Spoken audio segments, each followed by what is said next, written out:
40 years ago, there were an estimated 78 million legal firearms owned by private U.S. citizens. In the last 4 decades, that number has more than tripled to more than 290 million firearms owned by law-abiding Americans. And one of the most popular firearms on the market today, guns for personal protection. It's predominantly just a way to make yourself feel safe because you can't have a police officer with you 24/7. Gun shops and specialty stores in most parts of the country are seeing a dramatic increase in demand for not just personal protection firearms, but also their accessories, such as concealed carry holsters and even items like special purses made for women who want to discreetly carry a small firearm. Criminals are lazy, they like easy prey, and when you take those means away from them, it changed the whole outcome. In a government-funded survey for the Department of Justice, more than 1,800 imprisoned felons were interviewed about guns and armed private citizens. 88% of the felons said regardless of the law, if they wanted a handgun, they'd get one. However, contrasting that, nearly 3/4 of those same felons said they'd avoided homes where they thought guns were present for fear of being shot. And surprisingly, more than half of the felons surveyed said they'd feared armed citizens more than they feared police. This deterrent effect translates into lower crime rates in states that allow concealed carry. We've also seen a safer environment, and people are a little more hesitant to go and rob you for no apparent reason because they're afraid you might shoot them.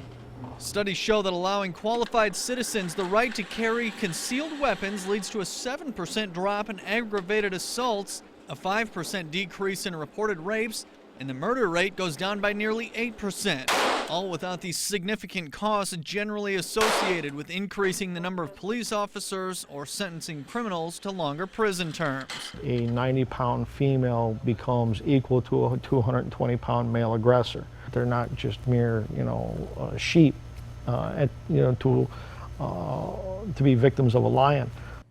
Tomorrow night in part 2 of our 3-part series, we examine the fastest growing portion of the firearms industry, guns designed for female shooters. Plus, she was robbed at gunpoint. She's had a near lifelong fear of guns. Now she's a gun owner and a gun advocate. That story tomorrow.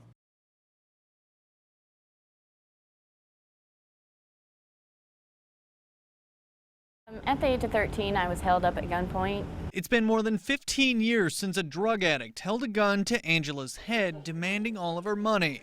At her request, we're not showing her face or using her last name. She says it's been many years since her robbery, but she'll never forget the feeling of an attacker's gun held to her head. Am I going to see my mom again? Am I going to see my friends again? You're 13. I'm not going to be able to get married. I'm not going to have kids. After the robbery, Angela developed a deep fear of any gun, and it's lasted most of her life. I never thought I would ever own a gun. I mean, that was my one. It didn't matter if it was a BB gun. It was not allowed in my house. But that would all change when she made a New Year's resolution to face her biggest fear. She says the first step was just setting foot inside a gun shop. Once she got past that, she made her first trip to the firing range, and that's when something clicked. What happened next was something Angela thought would never happen. She found a gun she wanted to buy. It's a Sig Sauer 22 Mosquito handheld pistol. It's hot pink and black. I'm a pink kind of person. It wasn't long after she bought this hot pink pistol that Angela gave it a name, Penelope. Now she and Penelope have joined the ranks of more than 17 million law-abiding women who own firearms. It is kind of nice to have that security, knowing that I do have that security. If somebody breaks into my house, I'm going to do everything I can to protect it. I have a family, I have a daughter. This one-time victim who had a deathly fear of all guns says she's come a long way from the days when she couldn't even look at a firearm. Now she says she's faced her biggest fear and she's not looking back, adding that she's now sleeping better than she has in years. And there's safeties for a reason, and she sits in her case and she's not loaded, and I'm okay with it, and I sleep, it sits 5 feet from my head. Because Angela lives in Illinois, she had to register with the state before she could purchase her pistol. She also must carry her firearm owner's identification card anytime she wants to take that pistol out of her home. Tomorrow, we'll take a closer look at Illinois, one of the few remaining states that does not allow its citizens to carry concealed weapons. It also hosts some of the most restrictive gun laws in the country.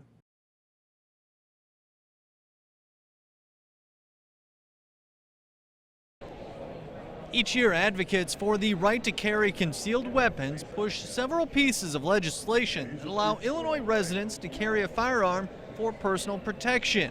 But each year, their efforts are stymied by a handful of opponents in key positions. I had it, I think, 3 separate times in Illinois. Never could get it to a vote because the Speaker of the House always ruled 71 votes instead of the 60 majority that normal bill passed. Almost every year we lose by about 2 votes, and predominantly it is all of the politicians out of Chicago that keeps us from being able to get that from being passed. Despite carrying the support of nearly 75% of police officers around the nation, the state of Illinois remains one of just 2 states that have yet to allow citizens to carry concealed weapons. In the state of Illinois, it's currently written, if somebody breaks into your home, you have to take every opportunity to leave the property and not confront the intruder. As it stands right now, Illinois residents must register with the state before they can own or purchase a firearm. Only active police officers can carry concealed weapons, and in the city of Chicago, handguns have been banned for nearly 30 years. They've convinced people that the more gun laws you have, the safer they'll be, which in fact is not true. The city of Chicago says you can't have a handgun in your own home for self-defense, yet, they're almost a murder capital of our nation. Despite an outright ban on handguns by Mayor Richard Daley, the number of murders in the city of Chicago recently reached a level so high that Chicago lawmakers have begun asking for the National Guard to step in and quell the violence. Right to carry advocates say this problem could be solved quickly if residents were allowed to defend themselves. 48 other states have this. 48 other states can't be wrong. Train them and arm them. If you misuse, we throw you in jail. If you use properly, use properly. Criminals carry illegally, let the law-abiding carry legally. These are all honest citizens. They'll all go through training. They will be responsible. So what is the problem, Mayor? Why do we not want to do this? Over the course of putting together this series, we've tried to reach Chicago Mayor Richard Daley for comment on his city's crime rate, as well as Chicago's ban on handguns. All of our requests have gone unanswered.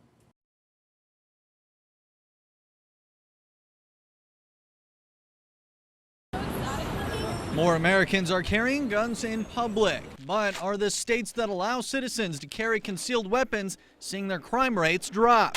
People are a little more hesitant to go and rob you for no apparent reason because they're afraid you might shoot them. Tune in Wednesday for the first in a 3-part series on concealed firearms and your safety.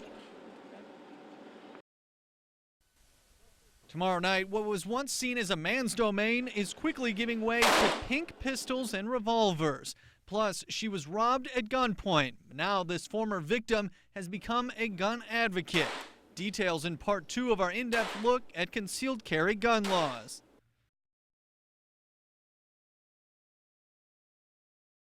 In part 3 of our special report on concealed carry firearms, we examine gun control efforts in the state of Illinois. While the rest of the country allows citizens to carry arms in public, the land of Lincoln continues to hold out. 48 other states have this. 48 other states can't be wrong. We explain why Illinois continues to deny its citizens the right to carry.